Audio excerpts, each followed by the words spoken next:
राधा स्वामी जी। बाणी बाणी अज्ञात अनामी सतनाम सतपुरुष की। आज की सत्संग वीडियो का विषय है, हर नामदानी सज्जन को अपनी मौत की याद हमेशा क्यों रहनी चाहिए। हमेशा अपनी आंखों के सामने अपनी मौत क्यों याद रहनी चाहिए। तो चलिए इसी विषय के संदर्भ में आज की सत्संग वीडियो आरंभ करते हैं। गुरु प्यारी सत्कारयोग साथ संगत जी, आप लोग सोचते होंगे कि हम में से बहुत ऐसे हैं जो मरने से डरते हैं। फिर भी ये आज मनदीप ऐसा क्यों कह रहा है कि हर व्यक्ति को अपनी मौत की याद रहनी चाहिए। हम सभी तो बहुत डरते हैं। हम ये चाहते हैं कि जन्म और मरण के चक्कर से मुक्त हो जाएं। तो ये ऐसा क्यों कह रहा है कि हमें अपनी मौत की याद हमेशा रहनी चाहिए। मुझे बात याद आती है कि महात्मा बुद्ध अपने भिक्षुओं से कहा करते थे कि जाकर कभी कभी शमशान पर बैठा करो। एक भिक्षु ने उनसे पूछा कि शमशान घाट पर किस लिए। तो महात्मा बुद्ध कहते, वहां जीवन अपनी परिपूर्णता को उपलब्ध होता है। तुम भी उसी तरफ रोज चले जा रहे हो। शायद इसका तुम्हें ख्याल नहीं आया। जब वहां चिता जलती हो तो बैठकर देखा करो। शायद किसी दिन तुम्हें दिखाई पड़ जाए कि चिता पर कोई और नहीं, तुम ही चढ़े हुए हो। थोड़ी देरी होगी, आज कोई और चढ़ा है, कल मैं चढ़ूंगा, परसों कोई और चढ़ेगा। तो शायद किसी दिन चिता को देखकर तुम्हें ख्याल आ जाए कि कोई और नहीं, तुम ही चिता पर चढ़े हुए हो। तो भिक्षुओं से अनिवार्य रूप से वे कहते थे कि मृत्यु के संबंध में वे ध्यान जरूर करें।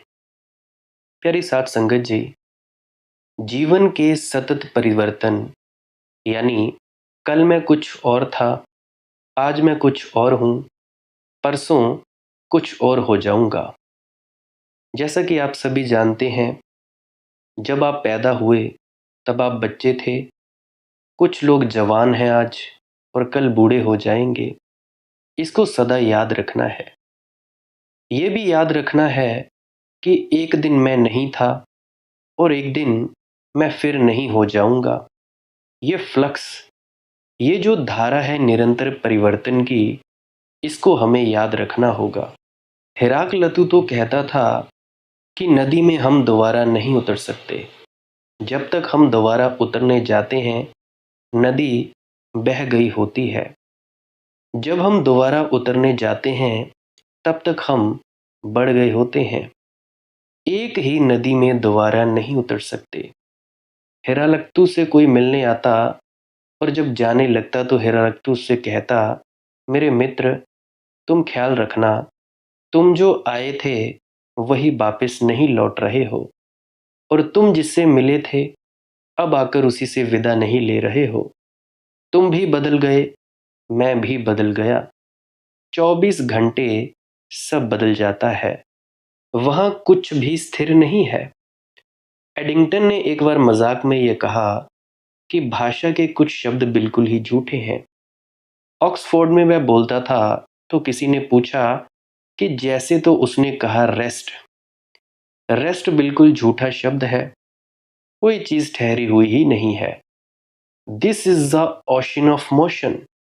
This full word is the ocean of motion. सारी चीजें बदलती जा रही हैं। कोई चीज ठहरी हुई नहीं है। कोई चीज खड़ी हुई नहीं है। जिसको आप खड़ा हुआ देख रहे हैं वह भी खड़ा हुआ नहीं है। उसके भीतर भी सब भागा जा रहा है। इलेक्ट्रॉन्स, प्रोटॉन्स, न्यूट्रॉन्स, एटम है, भागा जा रहा है। वह भी खड़ा हुआ नहीं है। ये दीवारें मकानों की आपको खड़ी दिखाई पड़ रही हैं। ये दरख्त आपके घर के आसपास होंगे, आपको ठहरे हुए मालूम पड़ रहे होंगे। ये बिल्कुल झूठी बात है। दरख्त ठहरा हुआ नहीं है, नहीं तो दरख्त कभी बूढ़ा नहीं हो पाएगा। भागा जा रहा है भीतर, बूढ़ा होता ही चला जाता है पेड़। दीवार ठहरी हुई नहीं है, भीतर बदलती जा रही है। नहीं तो मकान कभी गिर नहीं पाएगा। सब बदल रहा है। इस बदलाहट का पूरा बोध अगर आपको है, तो आपको पता नहीं चलेगा कि मैं हूं। क्योंकि जहां सब बदल रहा है, वहां इस झूठे मैं के खड़े होने की जगह कहाँ है? जरा सोचो तो। जहां कोई चीज खड़ी नहीं है, जहां सब फ्लक्स है, जहां सब प्रवाह है, वहां मैं कहाँ हूं? इसीलिए महात्मा बुद्ध ने तो एक बड़ी अद्भुत बात कहनी शुरू की थी। उन्होंने कहा था, आत्मा और अहंकार का एक ही अर्थ। वह कहते, इस बात का भाव कि मैं हूं, यही अहंकार है, यही आत्मा है। अगर सब कुछ बदल रहा है, तो मैं खड़े होने के लिए कहाँ जगह पाऊंगा? मेरे भीतर होने की कहाँ गुंजाइश है? सांझ को हम अगर दिया जला दें, फर्ज करें आप मंदिर में जाते हो, अपने पूजा रूम में जाते होंगे, या सुबह सुबह या कहीं भी दिया जलाते होंगे, तो सांझ को जो हम दिया जला देते हैं, सुबह हम कहते हैं कि वही दिया अब तक जल रहा है, उसे बुझा दें। झूठी बात हम कहते हैं। सांझ जो दिया जलता था, वह तो कभी का बुझ गया। लौ हर क्षण बदलती जाती है, दूसरी लौ आ जाती है। इतनी तीव्रता से ज्योति बुझती जा रही है, धुआं होता जा रहा है, दूसरी ज्योति जलती जा रही है। सांझ जो ज्योति हमने जलाई, फिर सुबह हम उसी को नहीं बुलाते। रात भर ज्योति बदलती रही, वही ज्योति सुबह नहीं है। जो आप पैदा हुए थे, सब बदलता रहा है। इस पूरी बदलाहट का बोध हो, तो आपको पता नहीं चलेगा कि मैं हूं। तो जो 4 प्रकार के बोध हैं, पहला समय का विस्तार, आकाश का विस्तार, क्षण क्षण परिवर्तन और अनंत मृत्यु। इन चारों को जो मेडिटेट करता है, जो ध्यान करता है, वह उस परम अवस्था को उपलब्ध हो जाता है, जहां उसका पता चल जाता है, जो इस काल से भी अनंत है और जो आकाश से भी विस्तीर्ण है, और जिसको कोई मृत्यु नहीं और जिसमें कोई परिवर्तन नहीं। लेकिन इन 4 के बोध से उसका पता चलता है, जो इन चारों से अलग और पृथक है। इन चारों के बोध से उसका क्यों पता चलता है? असल में पता चलने के लिए, किसी भी चीज के ठीक ठीक बोध के लिए विपरीत की पृष्ठभूमि चाहिए होती है। स्कूल में हम बच्चों के लिए काले ब्लैक बोर्ड बनवा देते हैं। सफेद दीवार पर कोई शिक्षक ना पढ़ेगा, और अगर सफेद चौक से सफेद दीवार पर कोई शिक्षक लिखता हो, तो हम कहेंगे पागल है।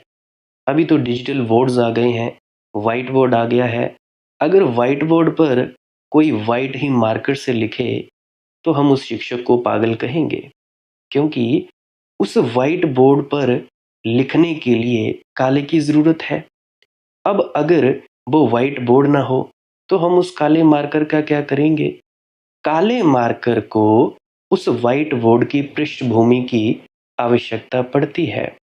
ठीक उसी प्रकार से, अगर हम उसे खोजना हो जो अनंत है और असीम है, उसे खोजना हो जिसमें कोई परिवर्तन कभी नहीं होता, उसे खोजना जिसकी कभी मृत्यु नहीं होती, उसे खोजना हो जो शाश्वत है, उसे खोजना हो जो सत्य है, तो निरंतर परिवर्तन में है, जो कि निरंतर मर रहा है।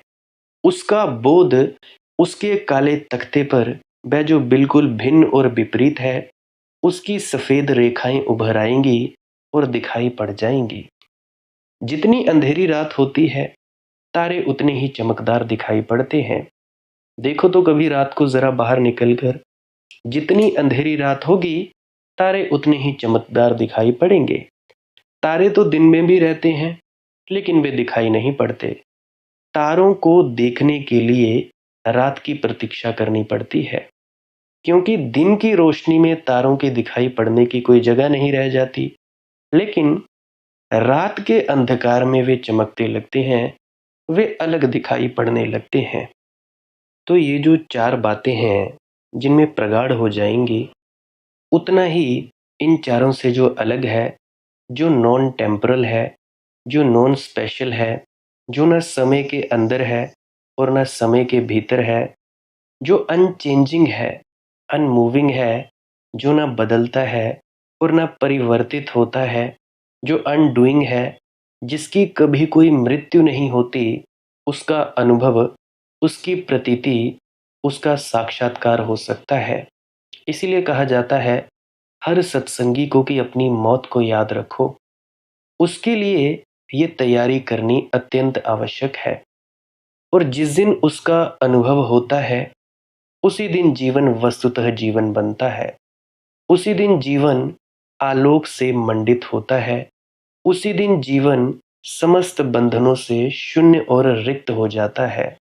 उसी दिन हम उसे जान पाते हैं जिसको जान लेने के बाद फिर कुछ जानना और पाना शेष नहीं रह जाता। वही है उपलब्धि। उसी की दिशा में, उसी सागर की खोज में हम सबके जीवन की नदियां बही जाती हैं। लेकिन जो इन नदियों को ही सब कुछ समझ लेता है, वह फिर सागर तक पहुंचने से वंचित रह जाता है। इन चार चीजों का बोध आपके भीतर नथिंगनेस को, नॉन बीइंग को, नहीं हूं मैं कुछ, इस भाव को गहरा करेगा। और जिस दिन ये भाव पूर्ण हो जाएगा कि मैं कुछ नहीं हूं, उसी दिन एक विस्फोट हो जाएगा और उसका पता लगेगा जो मैं हूं, जो सब कुछ है। अभी मैं एक व्यक्ति को कहता था कि हम साधक अपने जीवन के केंद्र पर हों, और साधक का अर्थ ना कुछ होने का भाव। मैं कहता था एक मित्र से, पिछले ही दिनों की बात है, संत कबीर कहते थे, मैं एक बांस की पोंगरी हूं, जो संगीत है वह मुझसे बहता है। मैं उस संगीत को रोकने में बाधा तो बन सकता हूं, लेकिन संगीत को पैदा करने वाला मैं नहीं हूं। बांसुरी अगर गड़बड़ हो तो संगीत पैदा नहीं होगा, लेकिन बांसुरी संगीत की जन्मदात्री नहीं है। ये बात याद रखना। जिस दिन हमें पता चलता है कि मैं ना कुछ हूं, उस दिन हम बांस की एक पोंगरी की तरह रह जाते हैं। और फिर परमात्मा का संगीत उस बांस की एक पोंगरी से सहज प्रवाहित होता चला जाता है। फिर कोई बाधा नहीं रह जाती हमारी तरफ से। फिर हम पोली बांस की पोंगरी हो जाते हैं। वह जो पोलापन है, वह जो नथिंगनेस है, खालीपन है, वह पोलापन है। वह जो ना कुछ हो जाना है, वह सारी चीज पोली हो गई, जगह दे दी गई। अब परमात्मा बह सकता है। हम सभी तो परमात्मा को बहने ही नहीं देते। कुछ ना कुछ सोच विचार लाए ही रहते हैं, कुछ ना कुछ चला ही रहता है। अब कुछ व्यक्ति हैं, भजन सिमरन करते हैं, तो भजन सिमरन करते वक्त भी कुछ ना कुछ सोच विचार करते रहते हैं। ये दिख जाए, वो दिख जाए, ऐसा दिख जाए, वो दिख जाए, मुझे कुछ दिखा क्यों नहीं, इतने दिनों से बैठा हूं। अरे भाई, क्या देखना चाहते हो तुम लोग? कितनी बार तुम लोगों को बताऊं कि भाई, जब तक अंदर में कुछ ना कुछ दिखता रहेगा, तब तक तुम लोग एक बात याद रखना, तब तक तुम लोग अपने मन के दायरे में ही हो। अब तक तुम लोग अपने मन के दायरे से बाहर नहीं आए हो। बहुत से हैं, अजी इतने वर्ष हो गए कुछ दिखा नहीं। अरे दिखे क्या खाक, अनुभव की बात है। ये जैसे हवा नहीं दिखती ना, ऐसे ही बात है, हवा सिर्फ महसूस होती है। और तुम अनदेखे को देखना चाहते हो इन आंखों से, कैसे देख पाओगे इन आंखों से? अब जिसने तुम्हें बनाया, तुम उसको इन आंखों से देख कैसे सकते हो भाई? तुम्हें परमात्मा से मिलने के लिए परमात्मा ही तो होना पड़ेगा ना, शहंशाह होना पड़ेगा ना। अब परमात्मा की क्या महिमा है, वो देता ही चला जाता है। उसको किसी से कुछ लेना देना नहीं, ना उसे स्तुति की आवश्यकता, ना उसे प्रार्थना की आवश्यकता, ना उसे अपने मान सम्मान की आवश्यकता। वो देता ही देता चला जाता है। बड्डा दाता देंदा दे, ले थक पाए जुगा जुगंतर खाए खाएं। वो देता ही चला जाता है। तो तुम लोग क्यों मांग मांग के अपने को छोटा करते हो भैया? मुझे एक बात बताओ, मांग मांग के इतना छोटा कर लिया है कि तुम लोग राजकुमार थे और तुम लोग भिखारी बन गए। जिसने भी परमात्मा से मिलना है, याद रखना मैं क्या कह रहा हूं, जिसने भी परमात्मा से मिलना है, यानी उससे एकाकार होना है। संसारी लोगों की मैं बात नहीं कह रहा हूं। और ये संत मत या राधा स्वामी मत या संतों का मार्ग हर किसी के लिए नहीं है। वैसे मैं संसारी और जो परमार्थी हैं उन दोनों के लिए मार्ग बताता हूं, पर मैं अभी बात कर रहा हूं जो परमात्मा से एकाकार होना चाहते हैं। जो भी जीव परमात्मा से एकाकार होना चाहता है, वह ना कुछ चाहे, ना किसी चीज की कामना करे, ना कुछ देखने की इच्छा प्रकट करे, ना किसी से मिलना है। मतलब ही कोई नहीं। अब भाई तुम लोग देखो, अगर प्रधानमंत्री से मिलना है, किसी भी देश के प्रधानमंत्री से मिलना है, तो अगर मान लो आप रशिया के प्रधानमंत्री से मिलना चाहते हो, अब आप हो एक आम जीव, आम जन हो, तो आप अगर उससे मिलने की आकांक्षा भी पैदा करोगे, तो क्या आसानी से मिल पाओगे? बिल्कुल नहीं। कोई मिलने की जरूरत ही नहीं है, वो आपको कुछ समझेगा भी नहीं। अभी अगर मिल भी गए, तब भी आप उसके सामने ज्यादा देर बात ही नहीं कर पाओगे, क्योंकि आप उसके जैसे हुए नहीं। ठीक उसी प्रकार से अगर आप लोग प्रधानमंत्री हो गए, तो प्रधानमंत्री से प्रधानमंत्री बराबर बराबर का मिलेगा, साथ में बैठेगा, बातचीत करेगा, गपशप करेगा, और भी पता नहीं क्या क्या बातें करेंगे। और तुम हो अभी जीव, समझते हो खुद को जीव, और मिलना तुम लोग परमात्मा से चाहते हो। अरे भाई कैसे हो सकता है? तुम बड़े बैठे हो मंगते, अब मंगतों से वो कैसे मिलेगा? परमात्मा की महिमा क्या है? कुछ नहीं चाहिए, ना किसी से मान ना सम्मान, ना किसी से प्रार्थना ना अरदास, कुछ मतलब नहीं। तो जब भी तुम लोग भजन में बैठा करो ना, जब भी तुम ध्यान के लिए बैठा करो, तो ध्यान करना नहीं होता है, भजन करना नहीं होता है। भजन या ध्यान में होना होता है, डूबना होता है। जब तक तुम कर रहे हो, तब तक तुम बाहर बाहर ही हो। करने से मतलब कर्म कांड। कोई भी बाहर चीज कर रहे हो तो वो कर्म कांड कहलाया जाता है। अब जितना तुम ये सिमरन करोगे, जप करोगे, कुछ भी करोगे, तो ये करना हुआ कि नहीं हुआ? तो दूसरा कदम भी बहुत ज्यादा आवश्यक है, ध्यान में होना या भजन में उतरना। जब भी तुम भजन में बैठते हो, कुछ नहीं करना, तो भजन या ध्यान के वक्त सबसे ज्यादा जरूरी बात है कि तुम लोग कुछ मत मांगो। भाई कुछ चाहिए ही नहीं, कोई इच्छा नहीं। तुम्हारे घर में चाहे दरिद्रता हो, कुछ चाहिए ही नहीं, मतलब ही कोई नहीं भाई। हमें कुछ चाहिए ही नहीं, ना कुछ पाना है, ना कुछ देखना है, ना कुछ अनुभव करना है। जो हो सो हो, खाली आंख बंद करो और बैठो, बस। और जो अंदर में कुछ नहीं दिखाई देता है, उसी में ठहरो।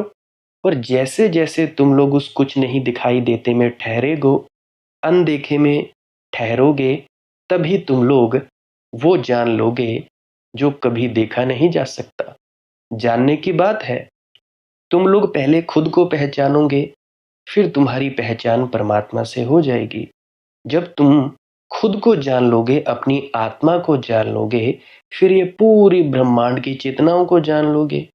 एक बार तुम लोगों ने अपने आप को जान लिया, फिर मुश्किल ही नहीं नामुमकिन हो जाता है किसी से नफरत करना, किसी को गाली निकालना, किसी को बुरा कहना। बिल्कुल मुश्किल हो जाता है। अगर सच बात कहूँ ना, अगर संत अपने उस परम तत्व तक पहुंच जाए, अगर मान लो कि अभी अभी कोई बैठा हो संत, अपने परम तत्व में डूब जाए, तो एक लफ्ज भी निकाल नहीं पाएगा। संत को बोलना पड़ता है बुद्धि के तल पर, और बुद्धि करती है काट छाट। काट छाट करती है उस अप्रकट को प्रकट करने के लिए, अव्यक्त को व्यक्त करने के लिए। परंतु फिर भी जो भी बुद्धि से कहा जाता है, वो इशारे ही होते हैं, बिल्कुल धुंधले धुंधले इशारे। अगर कोई पकड़ पाए तो पकड़ पाए। मैक्सिमम लोग, जितने भी लोग हैं, वो इशारों को इसीलिए नहीं पकड़ पाते क्योंकि उन्होंने अपनी बुद्धि को पुरानी बातों से भरा होता है। कह देते हैं कि जी महाराज चरण सिंह जी तो ऐसा कहते थे, वो व्यक्ति तो ऐसा कहते थे, बाबा सावन सिंह तो ऐसा कहते थे। अरे भाई दीवानो, अब तो वो नहीं है। अब जो मौजूदा संत सदगुरु बैठे हैं उनकी तो सुनो। क्या तुम लोगों ने उनको सुना? अगर उन लोगों को सुना होगा, फिर तो मुझे बात बताओ, फिर तो आगे बढ़ा जाएगा। तो मैं बात क्या कह रहा था, अंतस में कुछ भी देखने की इच्छा प्रकट मत करो। मत चाहो कि हमें अंतस में कुछ दिखे। जब चाहना बंद कर दोगे, कामना बंद कर दोगे, फिर जो होगा सो होगा। अब अगर मैंने कुछ कह दिया कि अगर ये कर दोगे तो ये होगा, फिर भी चाहत पैदा हो गई। चाहत का ना होना ही असली बात है। जब तुम कुछ चाहोगे नहीं कि मुझे परमात्मा से मिलना है, या गुरु के ऐसे स्वरूप को देखना है, या मुझे अंतस में दर्शन हो जाए, या मेरी तरक्की हो जाए, या मुझे परमात्मा से मिलना है, सचखंड को हासिल करना है, या मोक्ष हासिल करना है, या मुक्ति हासिल करनी है, तब तक तुम्हारे भीतर कुछ भी नहीं होगा। तुम उस अनदेखे को तभी जान सकते हो जब तुम मन, बुद्धि, चित्त और अहंकार से ऊपर उठ जाओगे। ये जान लोगे कि मैं बस इसको देखता हूँ, मैं बस देखने वाला हूँ, मैं कुछ भी नहीं हूँ। याद करो, जब भी तुम रात को सो जाते हो तब भी तुम होते हो, और जब तुम रात के सोने के बाद तुम्हें सपना आता है तब भी तुम जानते हो कि ये सपना आ रहा है, और जब तुम सुबह उठ जाते हो तब भी तुम जानते हो कि हाँ, मुझे सपना आया। अब तब शरीर नहीं था, जब मन नहीं था तो तुम गहन सुषुप्ति में थे। तो जो चीज गहन सुषुप्ति में होती है वही चीज खुली आंख से होगी, मन होगा ही नहीं। तुम लोग मन से डरते हो, अजी मन बड़ा तंग करता है, मन ऐसा करता है वैसा करता है। अरे मन को चलने दो ना। अब अगर घर में तुम्हारे नटखट बालक हैं, कोई भी तुम्हारे घर में बच्चे हैं, शरारती हैं, तुम उसको देखते रहते हो। खेल रहे हैं तो देख रहे हो, कुछ करते तो नहीं, कुछ कर भी नहीं सकते। अब तुम्हारे घर के सामने कोई लड़ाई झगड़ा हो जाए, तुम लोग अपनी छत पर खड़े हो, तो छत पर खड़े खड़े तुम देखते हो और तो कुछ करते नहीं, और ना ही कुछ करने की जरूरत है, सिर्फ देखते हो। अब तुम ये थोड़े ना बोलते हो कि भाई मैं रोकूं उनको, जाके ये करूं, तुम्हारा उनसे कोई लेना देना ही नहीं है। तो उसी प्रकार से तुम्हारे मन में कोई भी विचार आए, भावना आए, ये आए वो आए, तुम बस उसको देखो, पूरी तरह से सजग होकर होश पूर्वक देखो, और अपने भीतर ये महसूस किया करो कि मैं बस जानने वाला हूँ, या मैं बस जानने वाली हूँ, मैं तो कुछ कर ही नहीं सकती। जब मैं हूं ही जानने वाला या जानने वाली, तो मेरे करने या ना करने का तो कोई सवाल ही पैदा नहीं होता। जब तुम ऐसा भान करोगे, जब तुम लोगों को ऐसा भावना पैदा होगी कि मैं तो बस जानने वाला हूं, तो मन पैदा ही नहीं होगा।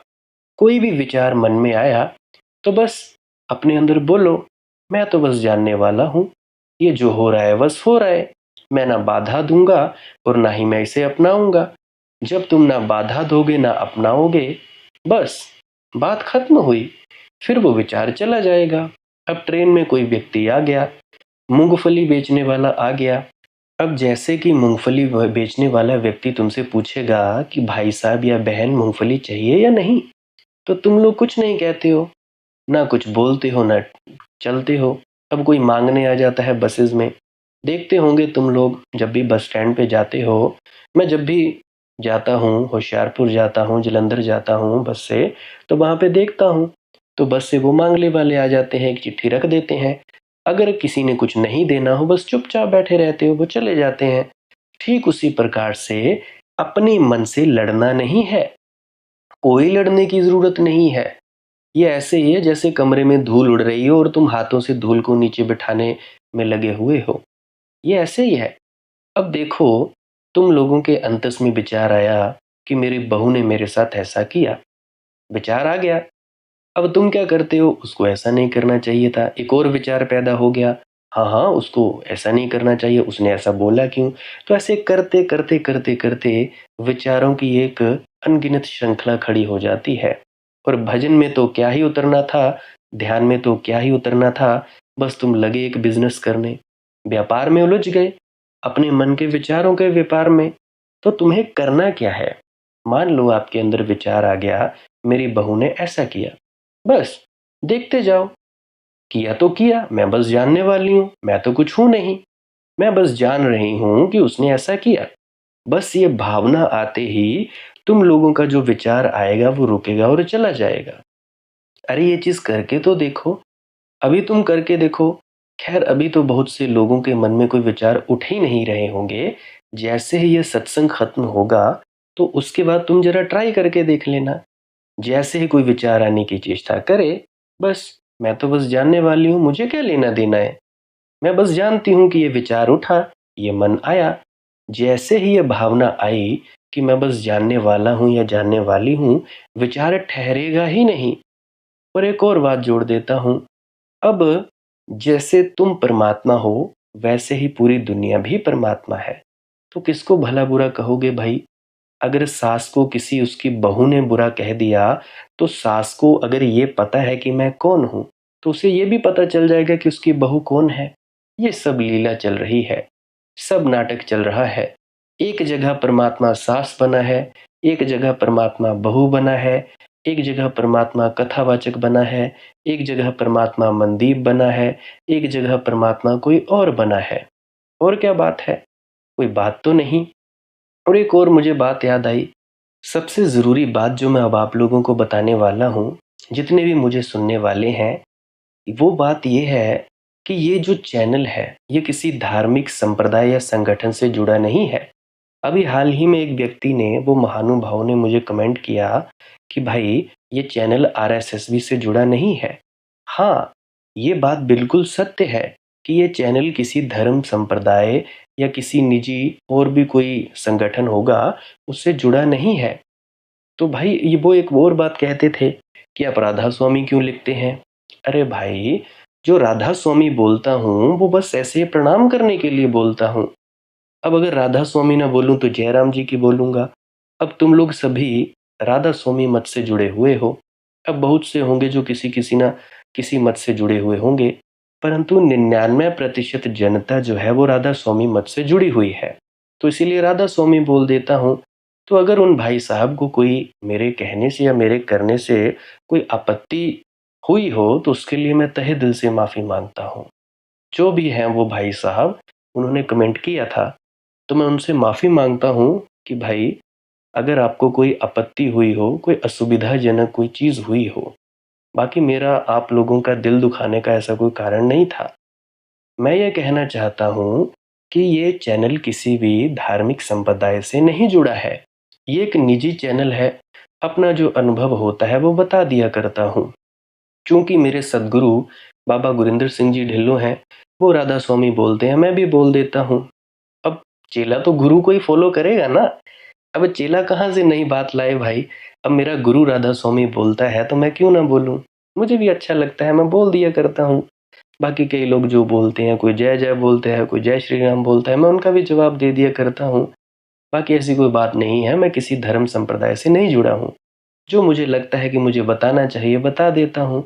जो मुझे लगता है कि हाँ इससे भ्रम पैदा होगा तो मैं बोल देता हूँ। तो भाई ये बात सबसे ज़्यादा ज़रूरी है। जो भी मुझे सुन रहा है, ये किसी चैनल से और से नहीं जुड़ा हुआ है। ये पर्सनल चैनल है भाई, पर्सनल। जब चाहूँगा डिलीट कर दूंगा। अब कोई मुझे आकर बोल थोड़े ना सकता कि भाई तुमने चैनल क्यों डिलीट किया। कर दूंगा तो कर दूंगा, क्या दिक्कत है। वैसे भी कर ही दूंगा एक दिन। और एक दिन तो मैंने कोशिश भी की थी, यूट्यूब वालों ने पता नहीं कुछ ऐसे डाल दिया था कि भाई अभी नहीं कर सकते, होल्ड करके रखो। फिर मुझे ख्याल आया कि चलो कोई बात नहीं, डाल देते हैं वीडियोस। बाकी कर ज़रूर दूंगा किसी न किसी दिन, इसकी आप लोग चिंता मत करना। तो मैं बात कर रहा था परमात्मा की, कि तुम लोग परमात्मा से मिलना चाहते हो तो परमात्मा होकर ही मिलना पड़ेगा। शहंशाह से शहंशाह होकर ही मिलना पड़ेगा। तुम लोग शांत बैठो, ना कुछ चाहो, ना ये ना वो हो जाए, मतलब ही कोई नहीं। और 24 घंटे अपनी मृत्यु को याद किया करो कि हाँ मर ही जाना है। जब मर ही जाना है तो क्या जफ्फियाँ डालनी इन चीज़ों से। क्या घर, क्या वार, क्या गाड़ी, क्या बेटे ना क्या बेटी, क्या पति क्या पत्नी, क्या जफ्फियाँ डालनी है। और इसका मतलब ये नहीं कि आपके पति पत्नी या घर बार छूट जाएंगे। कहने का मतलब अंतस से लिंक टूट जाएगा, बाहर से आपके रिश्ते वही के वही रहेंगे।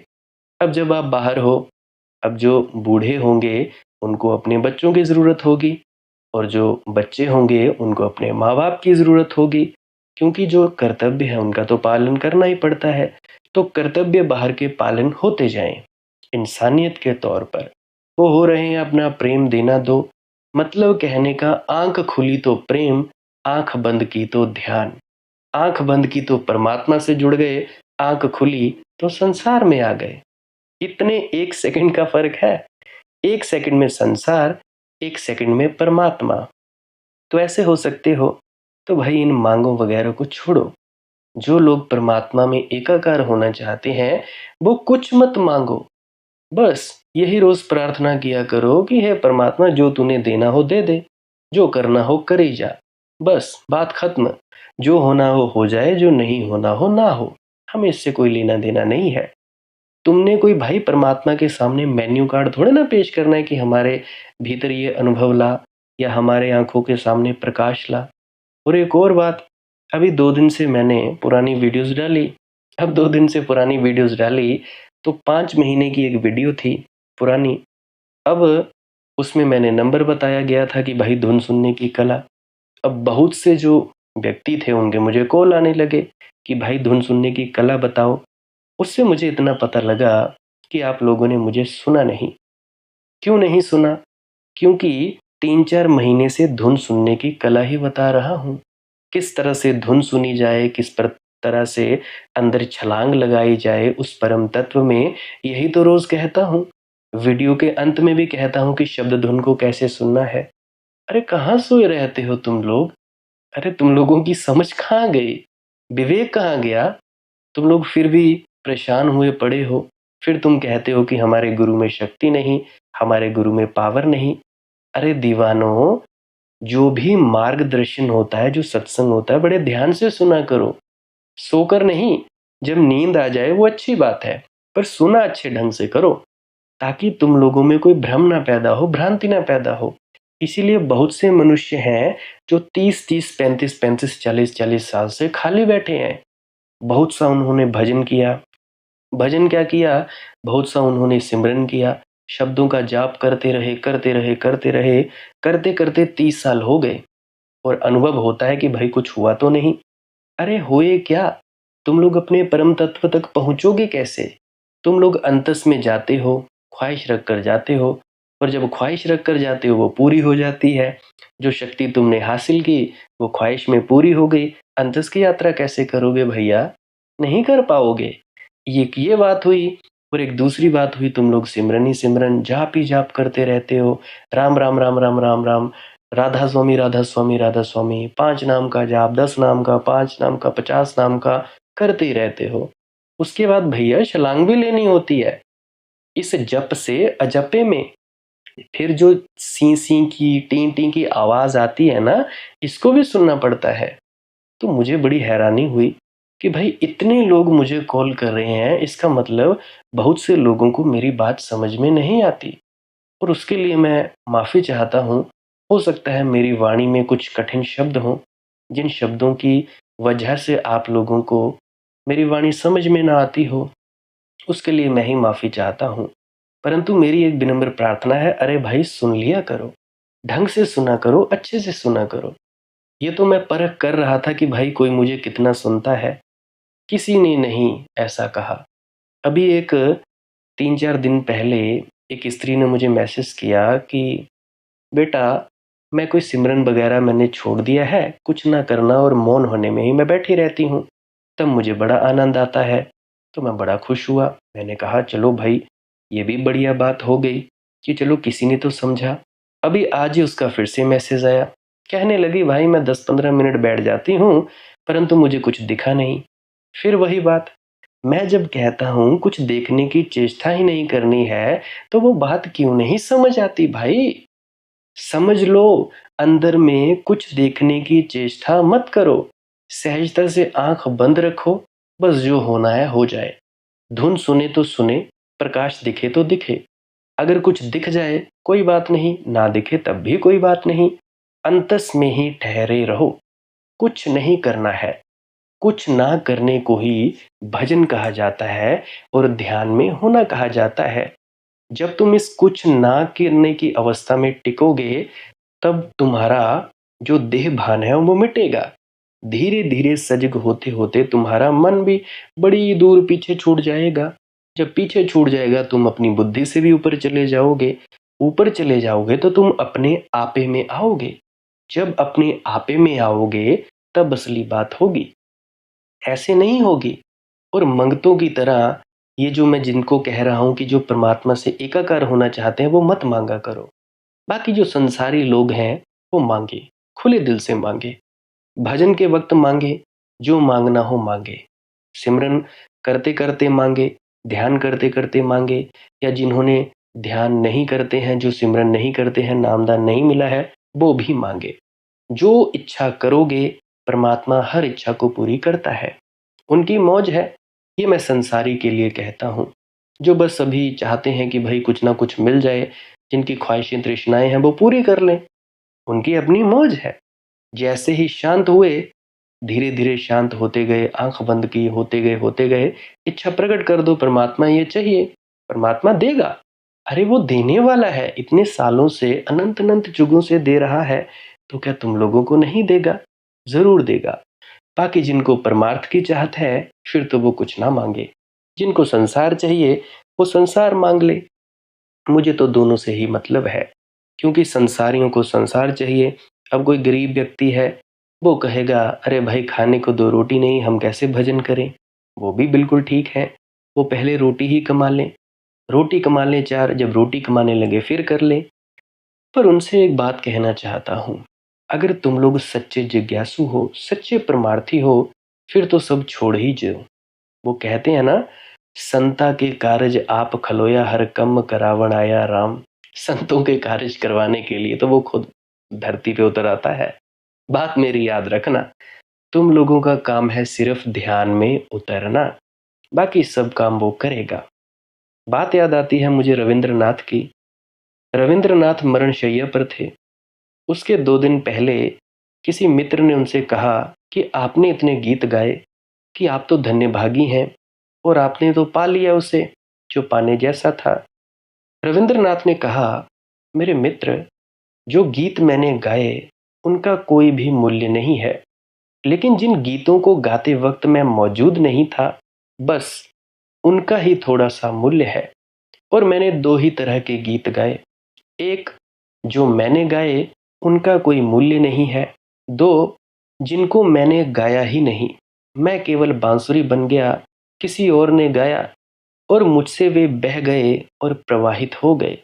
उनका मूल्य है जिन गीतों के लिए लोगों ने मुझे धन्यवाद दिया, वे मैंने गाए ही नहीं थे जो मैंने गाए थे।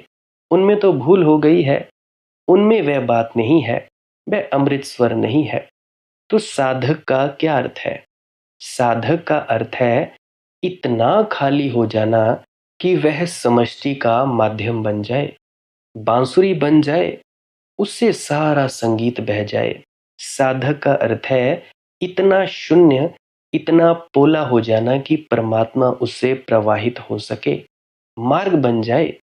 साधक का अर्थ है मार्ग बन जाना, माध्यम बन जाना, केवल बीच का सेतु बन जाना, ताकि परमात्मा उससे प्रकट हो सके।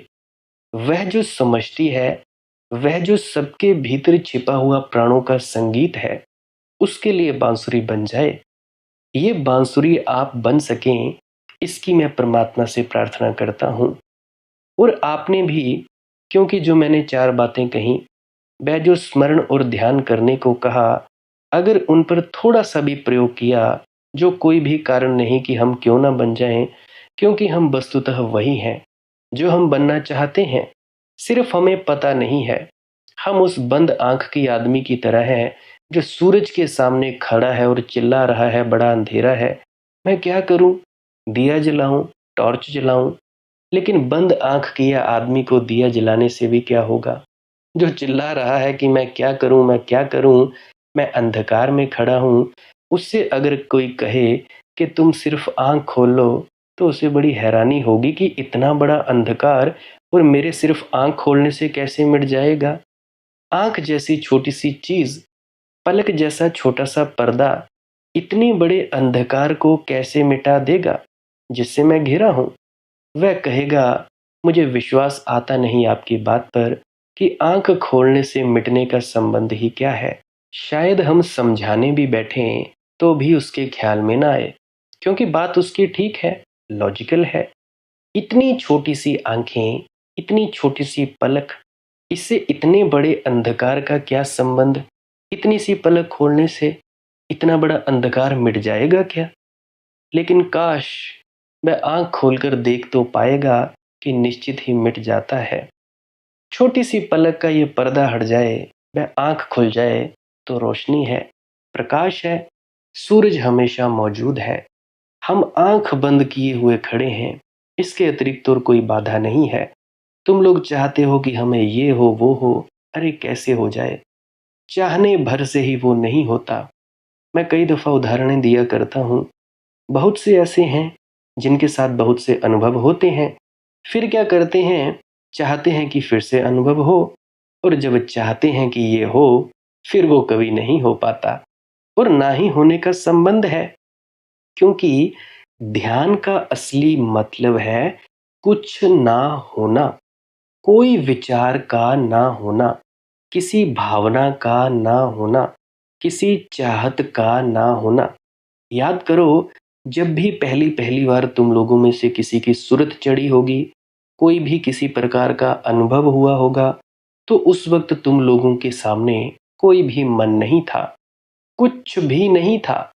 तुम कुछ सोच विचार नहीं रहे थे, अपने आप सब कुछ होता गया। अब जरा गौर करो, तुम लोग जब नींद के लिए सोते हो तो कुछ करते हो, जब तुम लेटते हो, आंख बंद करते हो, तो क्या कुछ करते हो। तुम कहोगे कि बिल्कुल नहीं, अगर हम कुछ करें, कुछ सोचे विचारें तो नींद नहीं आएगी। अरे भाई, अगर नींद जैसी छोटी सी चीज के लिए तुम्हें कुछ करना नहीं पड़ता, तो उस परम मौन में उतरने के लिए तुम क्या सोचते हो कि तुम्हारे करने से होगा। अरे दीवानो, ये जो भजन सिमरन है या ध्यान साधना है, कोई भी साधना है, ये सिर्फ जागृत करने के लिए है। ये तुम लोगों को जागृत करेगी, परमात्मा तक नहीं पहुंचाएगी। असली जब तुम जागरण कर लोगे, असली से तुम जागृत हो जाओगे, तब ही, केवल तब ही तुम अपने आप को पहचानने के काबिल हो जाओगे। नहीं तो लगे रहो, और या तो तुम जागरण हो जाओ, जागृत हो जाओ सत्संग के माध्यम से, या तुम जागृत हो जाओ उस मालिक की मौज से। इसमें वही जाने क्या है। सत्संग के माध्यम से भी समझ पैदा होती है। तो मैं क्या कह रहा हूं, तुम लोग स्वतंत्र ही हो, मुक्त ही हो, बस ये जानना है कि हम हैं। तुम लोगों के गलों में ऐसे अदृश्य फंदे पड़े हैं जो है ही नहीं, परंतु फिर भी तुम लोग सोचते हो कि हम लोग बंधे हुए हैं, हम लोग गुलाम हैं। अब एक संत पुरुष होता है, संत पुरुष के पत्नी भी होती है, उसके बच्चे भी होते हैं, घर वाले भी होते हैं। तुम लोगों को बाहर से जरूर दिखता होगा कि हाँ, ये संत पुरुष बंधा है, परंतु अंत से संत पुरुष किसी से बंधा हुआ नहीं है। जो व्यक्ति बाहर से बंधा हुआ दिखता है पर बंधा हुआ नहीं है, वो व्यक्ति संत है। इसीलिए सच्चे संत तो डरते नहीं शादी करवाने से। ये जो मूढ़ हैं, मूर्ख हैं, भगोड़े हैं, ये जो भागते हैं अपने घर से, ये सोचते हैं कि हम बड़े संत हो गए भाई। जब फिर से संसार में आ जाएंगे, हल्का सा जरा सा धक्का लगेगा, बस बात गई। कहने लगे कि भाई तुम मुझे जानते हो मैं कौन हूँ, मैं फला फला से आया हूँ, मैं इतने उच्च कोटि का संत हूँ, सिद्ध हूँ, मैं तुम्हारा ये कर दूंगा वो कर दूंगा। अरे काहे के संत हुए भाई, ये कैसा संतपना हुआ।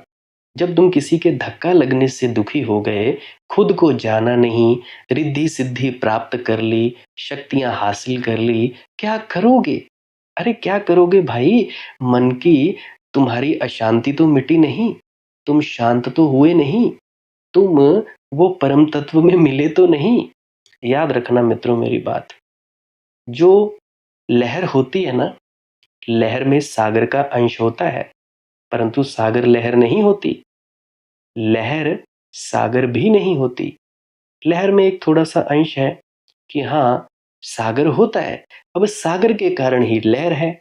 उसी प्रकार से तुम लोगों के कारण परमात्मा नहीं है, परमात्मा के कारण तुम हो। उसी की रोशनी में, उसी की छाया में तुम सब काम करते हो। ये बात मेरी याद रखना।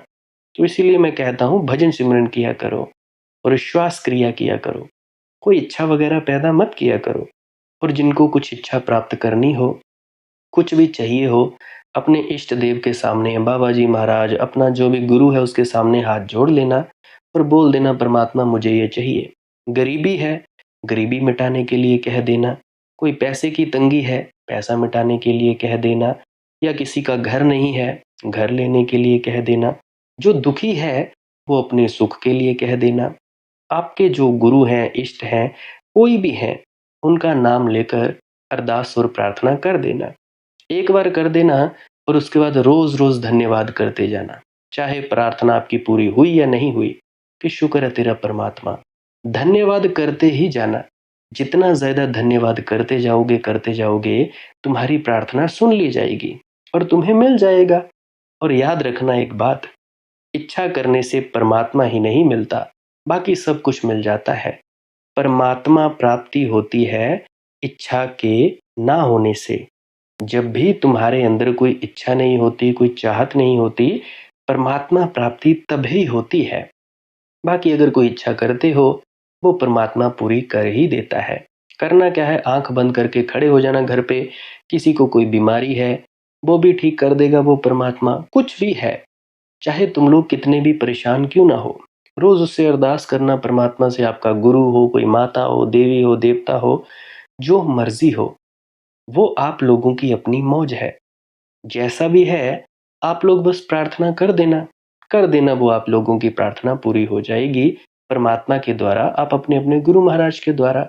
तो ये था संसारिक मार्ग। तो भजन सिमरन किया करो और किसी इच्छा के बिना ध्यान के लिए बैठा करो या भजन के लिए बैठा करो। फिर से दोहरा देता हूँ भजन सिमरन क्या है। फिर आप कहोगे कि मनदीप भाई आपने धुन सुनने की कला बतानी थी, बताई नहीं। फिर से बता देता हूँ। सिमरन और भजन।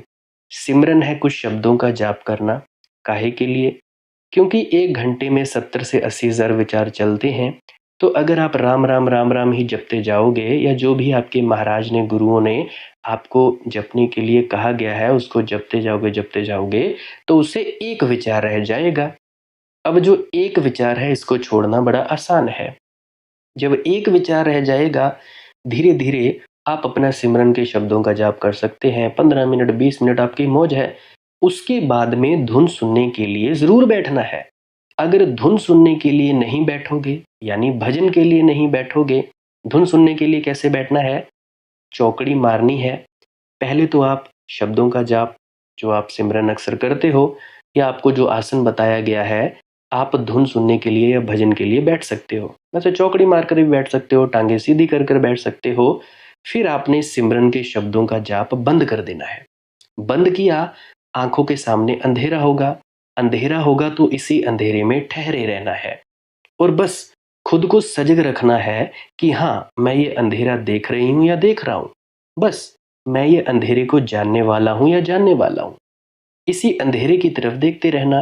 प्रकाश आ जाए तो उसको भी देखना, धुन सुने तो उसको सुनते रहना। धुन सुनने की फिक्र मत करना, आंखों के सामने ही देखते रहना। जो हो सो हो, कोई चिंता नहीं, कोई फिक्र नहीं। कुछ दिखे दिखे ना दिखे, सब उसकी मर्जी। सब छोड़ दो, बस तुम्हारा फर्ज है बैठना। और जब भी शब्द धुन सुनाई दे या प्रकाश दिखाई दे, तो उसको भी देखते रहना। जानते रहना कि हाँ, इस प्रकाश को देखने वाला मैं हूँ, इस शब्द धुन को सुनने वाला मैं हूँ। अपने आप से ये शब्द धुन और प्रकाश दिखता रहेगा। एक तो ये हुई भजन और सुमिरन। और दूसरा मैं बताया करता हूँ श्वास क्रिया के बारे में। श्वास क्रिया क्या है? लंबे लंबे सांस लेने होते हैं। नाक से सांस लेना है और मुंह से छोड़ना है। निरंतर सांस लेते जाएं, जैसे भी आप ले सकते हो। सांस रोकनी नहीं है। ये नहीं कि आप सांस रोक कर बैठे रहें। ये कोई योग प्राणायाम नहीं है। ये बस है आपके शरीर को शांत करने के लिए, आपके शरीर को सुन्न करने के लिए, आपको एकाग्रता प्रदान करने के लिए। और इससे शारीरिक लाभ भी मिलता है, मानसिक लाभ भी मिलता है और आध्यात्मिक लाभ भी मिलता है। शारीरिक और मानसिक तो मिलेंगे ही, आध्यात्मिक लाभ कैसे मिलेगा वो भी जरा आपको बता देता हूँ। अब जैसे ही आप नाक से सांस लोगे और मुंह से छोड़ोगे, 15 से 20 मिनट इस प्रक्रिया को करोगे। कर ली, उसके बाद में आपने चुपचाप शांत होकर मौन होकर बैठ जाना है, कुछ नहीं करना। कुछ नहीं का मतलब कुछ नहीं करना, ना कोई इच्छा, ना कोई चाहत, ये दिखे वो दिखे फलाना ढिकाना, हाँ कुछ नहीं चाहिए। शहंशाह बनकर बैठना है, जैसे शहंशाह को कुछ नहीं चाहिए, सब कुछ है, धन्यवाद, बस बात खत्म। इस तरह से कुछ नहीं चाहिए, फिर जो होगा सो होगा। धुन सुने तो सुने, प्रकाश दिखे तो दिखे, ना दिखे तो ना सही। वैसे तो 99.9% लोगों को दिख ही जाता है, दिख जाए तो कोई बात नहीं, ना दिखे तो इसी अंधेरे में ही स्थापित रहना है, इसी अंधेरे में ही देखते रहना है। फिर जो अनुभव होगा अपने पास रख लेना, किसी को बताने की क्या ज़रूरत है। बस इतना सा ही काम है, इतना सरल मार्ग है। अब ये सरल बात तुम लोगों की बुद्धि में नहीं आती, क्योंकि तुम लोग हो ज़्यादा पढ़े लिखे। अब मेरी तरह कोई अनपढ़ तो है नहीं, 10-12 पास किया हुआ या बीएससी सेकंड ईयर छोड़ा हुआ कोई है तो नहीं। अब तुम लोग हो ज़्यादा पढ़े लिखे, इसीलिए तुम लोगों को बात ज़्यादा समझ में नहीं आती। तो मैं प्रार्थना ही करता हूँ कि कोशिश कर लिया करो समझने की, नहीं तो कोई बात नहीं, मालिक की मौज है, आनंद ले लिया करो। तो इस प्रकार से आप लोग अपने भीतर उतर जाओगे। जिन लोगों को नींद नहीं आती वो भी श्वास क्रिया कर सकता है। जिन लोगों को कोई दिमागी समस्या है, कोई प्रॉब्लम है या कुछ भी ऐसी दिक्कत परेशानी है, तो आप लोग इस प्रक्रिया को अवश्य करें।